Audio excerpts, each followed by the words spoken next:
देशवासियों, आज मैं अपनी बात की शुरुआत एक वेद वाक्य के साथ करना चाहता हूं। कृतं में दक्षिणे हस्ते जयो में सव्य आहितः। इस बात को भारत के संदर्भ में देखें तो बहुत सीधा साधा अर्थ यही है, हमारे देश ने एक तरफ कर्तव्य का पालन किया तो दूसरी तरफ उसे बड़ी सफलता भी मिली। कल 21 अक्टूबर को भारत ने 1 बिलियन 100 करोड़ वैक्सीन डोज का कठिन लेकिन असाधारण लक्ष्य प्राप्त किया है। इस उपलब्धि के पीछे 130 करोड़ देशवासियों की कर्तव्य शक्ति लगी है। इसलिए ये सफलता भारत की सफलता है, हर देशवासी की सफलता है। मैं इसके लिए सभी देशवासियों को हृदय से बधाई देता हूं। साथियों, 100 करोड़ वैक्सीन डोज ये केवल एक आंकड़ा नहीं है, ये देश के सामर्थ्य का प्रतिबिंब है, इतिहास के नए अध्याय की रचना है। ये उस नए भारत की तस्वीर है जो कठिन लक्ष्य निर्धारित कर उन्हें हासिल करना जानता है। ये उस नए भारत की तस्वीर है जो अपने संकल्पों की सिद्धि के लिए परिश्रम की पराकाष्ठा करता है। साथियों, आज कई लोग भारत के वैक्सीनेशन प्रोग्राम की तुलना दुनिया के दूसरे देशों से कर रहे हैं। भारत ने जिस तेजी से 100 करोड़ का 1 बिलियन का आंकड़ा पार किया है, उसकी सराहना भी हो रही है। लेकिन इस विश्लेषण में एक बात अक्सर छूट जाती है कि हमने ये शुरुआत कहां से की है। दुनिया के दूसरे बड़े देशों के लिए वैक्सीन पर रिसर्च करना, वैक्सीन खोजना, इसमें दशकों से उनकी महारत है, एक्सपर्टाइज थी। भारत अधिकतर इन देशों की बनाई वैक्सीनेशन पर ही निर्भर रहता था, हम बाहर से मंगवाते थे। इसी वजह से जब 100 साल की सबसे बड़ी महामारी आई तो भारत पर सवाल उठने लगे, क्या भारत इस वैश्विक महामारी से लड़ पाएगा? भारत दूसरे देशों से इतनी वैक्सीन खरीदने का पैसा कहां से लाएगा? भारत को वैक्सीन कब मिलेगी? भारत के लोगों को वैक्सीन मिलेगी भी या नहीं? क्या भारत इतने लोगों को टीका लगा पाएगा कि महामारी को फैलने से रोक सके? भांति भांति के सवाल थे।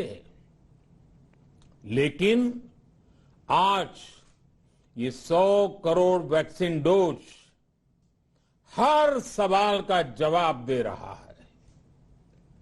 भारत ने अपने नागरिकों को 100 करोड़ वैक्सीन डोज लगाई हैं और वो भी मुफ्त, बिना पैसा लिए। साथियों, 100 करोड़ वैक्सीन डोज का एक प्रभाव ये भी होगा कि दुनिया अब भारत को कोरोना से ज्यादा सुरक्षित मानेगी। एक फार्मा हब के रूप में भारत को दुनिया में जो स्वीकृति मिली हुई है उसे और मजबूती मिलेगी। पूरा विश्व आज भारत की इस ताकत को देख रहा है, महसूस कर रहा है। साथियों, भारत का वैक्सीनेशन अभियान सबका साथ, सबका विकास, सबका विश्वास और सबका प्रयास का सबसे जीवंत उदाहरण है। कोरोना महामारी की शुरुआत में ये भी आशंकाएं व्यक्त की जा रही थी कि भारत जैसे लोकतंत्र में इस महामारी से लड़ना बहुत मुश्किल होगा।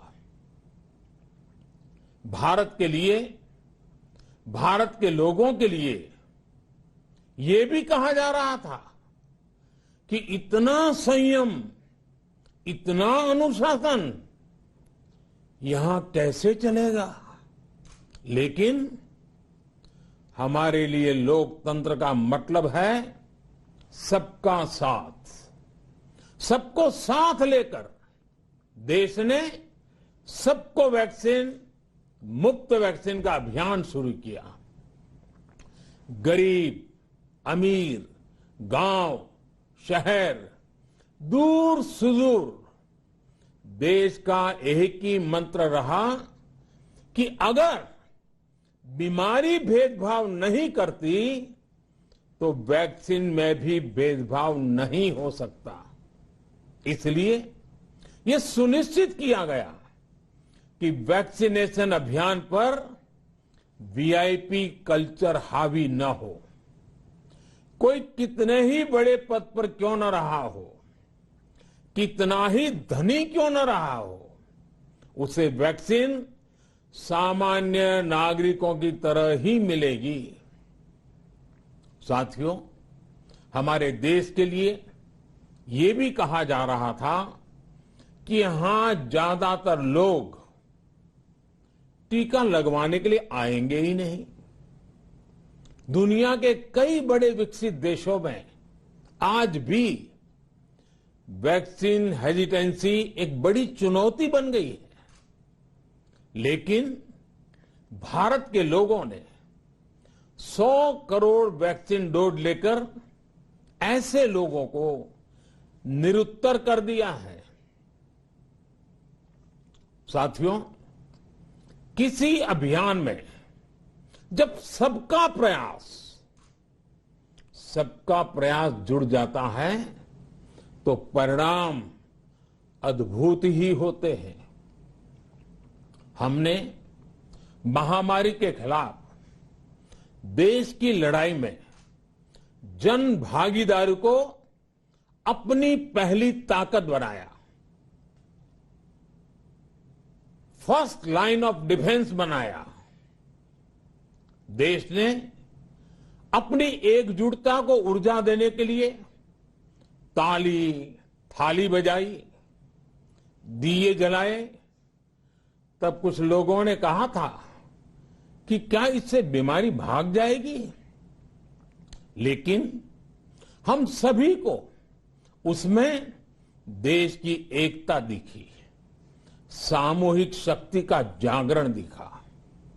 इसी ताकत ने कोविड वैक्सीनेशन में आज देश को इतने कम समय में 100 करोड़ तक पहुंचाया है। कितनी ही बार हमारे देश ने एक दिन में 1 करोड़ टीकाकरण का आंकड़ा पार किया है। ये बहुत बड़ा सामर्थ्य है, प्रबंध कौशल है, टेक्नोलॉजी का बेहतरीन इस्तेमाल है, जो आज बड़े बड़े देशों के पास भी नहीं है। साथियों, भारत का पूरा वैक्सीनेशन प्रोग्राम विज्ञान की कोख में जन्मा है, वैज्ञानिक आधारों पर पनपा है और वैज्ञानिक तरीकों से चारों दिशाओं में पहुंचा है। हम सभी के लिए गर्व करने की बात है कि भारत का पूरा vaccination program science born, science driven और साइंस बेस्ड रहा है। वैक्सीन बनने से पहले और वैक्सीन लगने तक इस पूरे अभियान में हर जगह साइंस और साइंटिफिक अप्रोच शामिल रही है। हमारे सामने चुनौती मैन्युफैक्चरिंग को लेकर भी थी, प्रोडक्शन को स्केल अप करने की भी थी। इतना बड़ा देश, इतनी बड़ी आबादी, उसके बाद अलग अलग राज्यों में, दूर दराज इलाकों में समय से वैक्सीन पहुंचाना, ये भी किसी भागीरथ कार्य से कम नहीं था। लेकिन वैज्ञानिक तौर तरीकों और नए नए इनोवेशन से देश ने इस चुनौतियों के समाधान तलाशे और असाधारण स्पीड से संसाधनों को बढ़ाया गया। किस राज्य को कितनी वैक्सीन कब मिलनी चाहिए, किस इलाके में कितनी वैक्सीन पहुंचनी चाहिए, इसके लिए भी वैज्ञानिक फॉर्मूले के तहत काम हुआ। हमारे देश ने कोविन प्लेटफॉर्म की जो व्यवस्था बनाई है, वो भी विश्व में आकर्षण का केंद्र है। भारत में बने कोविन प्लेटफॉर्म ने न केवल आम लोगों को सहूलियत दी, बल्कि हमारे मेडिकल स्टाफ के काम को भी आसान बनाया। साथियों, आज चारों तरफ एक विश्वास है, उत्साह है, उमंग है। समाज से लेकर इकोनॉमी, हम हर तबके पर देखें, ऑप्टिमिज्म, ऑप्टिमिज्म, ऑप्टिमिज्म ही नजर आता है। एक्सपर्ट्स और देश विदेश की अनेक एजेंसीज भारत की अर्थव्यवस्था को लेकर बहुत सकारात्मक है। आज भारतीय कंपनियों में न सिर्फ रिकॉर्ड इन्वेस्टमेंट आ रहा है, बल्कि युवाओं के लिए रोजगार के नए अवसर भी बन रहे हैं। स्टार्टअप्स में रिकॉर्ड इन्वेस्टमेंट के साथ ही रिकॉर्ड स्टार्टअप यूनिकॉर्न बन रहे हैं। हाउसिंग सेक्टर में भी नई ऊर्जा दिख रही है। पिछले महीनों में किए गए कई सारे रिफॉर्म्स, कई सारे इनिशिएटिव, गति शक्ति से लेकर नई ड्रोन पॉलिसी तक भारत की अर्थव्यवस्था को और तेजी से आगे बढ़ाने में बड़ी भूमिका निभाएंगे। कोरोना काल में कृषि क्षेत्र ने हमारी अर्थव्यवस्था को मजबूती से संभाले रखा। आज रिकॉर्ड लेवल पर अनाज की सरकारी खरीद हो रही है।